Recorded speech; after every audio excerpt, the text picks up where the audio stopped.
বিগত আমলগুলোতে আপনাদের সাথে আমাদের অনেক দূরে রাখা হয়েছিল যে ওই সরকারের সময় নাকি সবাই আপনারা লোক ছিলেন, আমরা আপনাদেরকে মারি, আপনাদের পছন্দ করি না, আপনারা আমাদের থেকে দূরে। আসলে এই কথাটা ঠিক বলুন তো? কোনোভাবেই ঠিক না।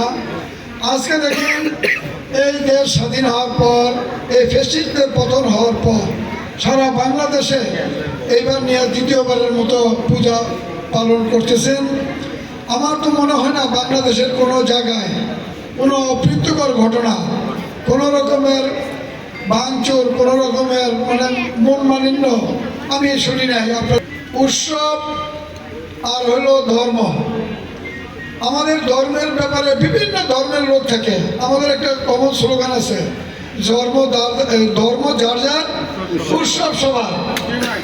ইনশাল্লাহ আমরা এখানে যারা আসছি, আমরা এখানে কিন্তু মুসলমান হিন্দু সম্প্রদায়ের অনেক ভাই বোনেরা আছেন। এই উৎসবটা কিন্তু আমরা পালন করতেছি, আমাদেরও ভালো লাগছে।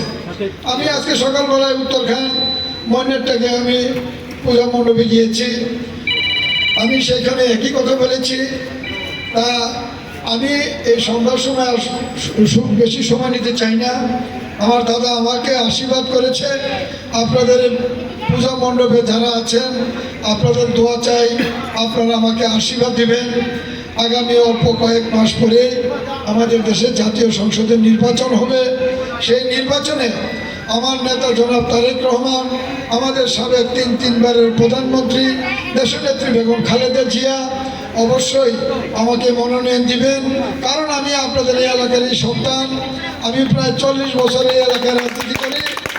আপনাদের আশীর্বাদ দিয়ে আগামী নির্বাচনে আল্লাহকে হাজির নাজির করে যদি আমার ভাগ্যে থাকে, তাহলে আপনাদের এই পূজায় আমরা যাতে আরো বড় করে বড় সড়ভাবে আমরা আসতে পারি, সেই আশীর্বাদ এবং আমি আজকের মতো বিদায় নিতে চাই।